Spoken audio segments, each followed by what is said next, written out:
Oliver is a lonely young boy who feels different from everyone else.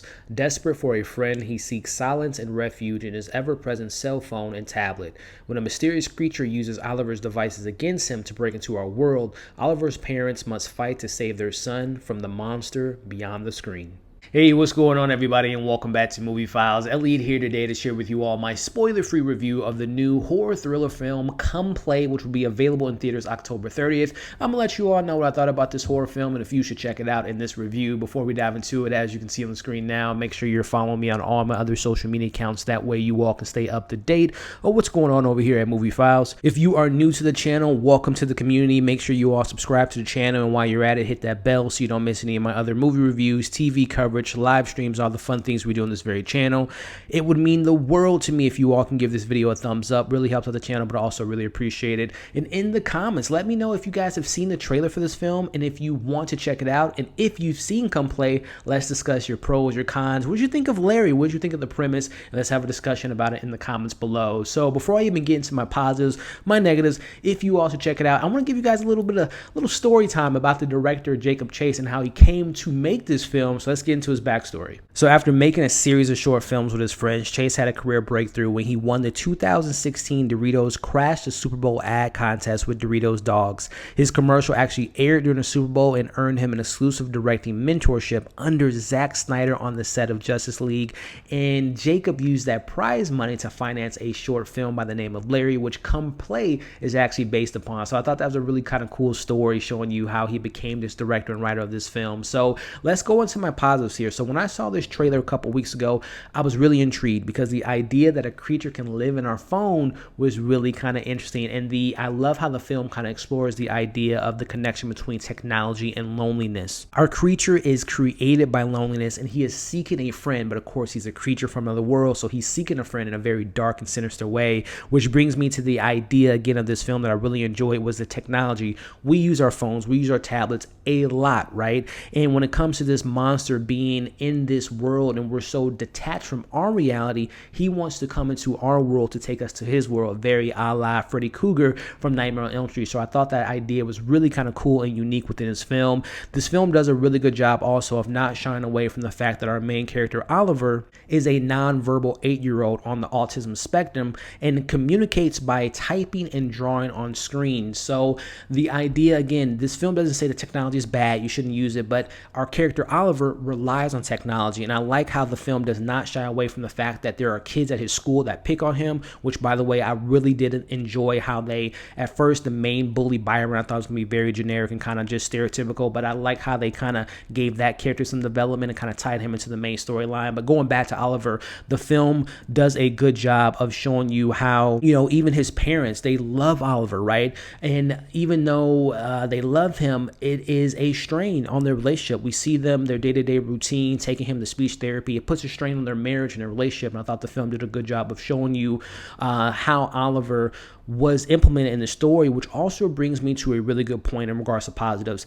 Inclusion. We talk about it a lot, right? Whether it be people of color in front and behind the camera, all peoples of shapes of life, all different groups. But I love how, in particularly in the horror genre, we see this young kid, a nonverbal on the autism scale. I thought the film handled it pretty well. Now, for me personally, I didn't find the performance to be over the top when it came to him being autistic or being a nonverbal. I found it to be authentic. I really enjoyed that kid's performance, which brings me to our main character, Oliver Azhy Robertson. I thought he was fantastic in this role, guys. You might recognize the kid from other movies or shows, but you might have most recently saw him last year in Marriage Story. I found his performance to be the best in the entire film. And Oliver, man, he has little to no lines in the entire film, but it's all in his eyes, it's all in the emotion, it's the way he emotes himself that I thought his performance was really well done. And this kid has a lot on his shoulders. He's the lead of this film, and I thought he did a fantastic job in bringing the performance to life. So let's transition over to the direction by Jacob Chase, and how did I feel about the scare elements and the actual creature design. So when it comes to director here, Jacob Chase, who wrote and directed this film, I thought that he did a solid job in bringing this story to life, and I thought that the way he used the cameras and the kind of unique angles, the way he used technology. There's a lot of scenes where our characters have to use their phones to see if the creature is in the room. I thought that was kind of very unique. It reminded me a lot of how they use the cameras in Paranormal Activity, so I thought that was pretty effective. His setup for the jump scares were solid. His writing of the situation, the character development for Oliver was very impressive, and I thought he did a good job of creating this creepy nature that I got from the trailer and did a good job of building suspense. And when it comes to the creature Larry, I thought there was enough there to put him in my positives. Again, the lore behind the creature was unique about him being created from loneliness in your technology.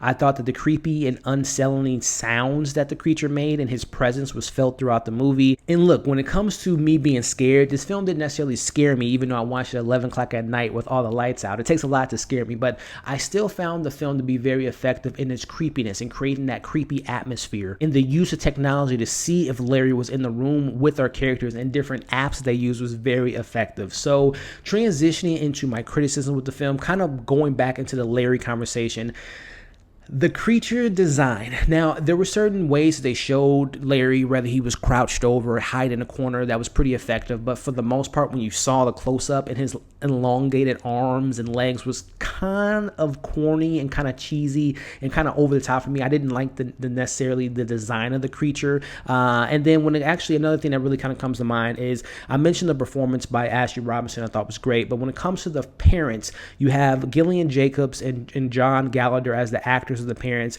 And look, I like them as actors, but they just didn't work for me as parents in this film. It felt very generic, the way the characters acted when they interacted with Larry, believing if Larry was real or not, when their relationship's kind of falling apart. I did find that Gillian Jacobs as the mother had the most character development, and she had the most emotional connection with the son, especially at a particular part of the film. But as a whole, the parents to me were just very generic and very underwhelming, and the way they were written just didn't work for me personally. Now, again, it's a horror film, so unfortunately for me, there were some jump scares that I found to be very ineffective and very underwhelming. You kind of saw them coming a mile away.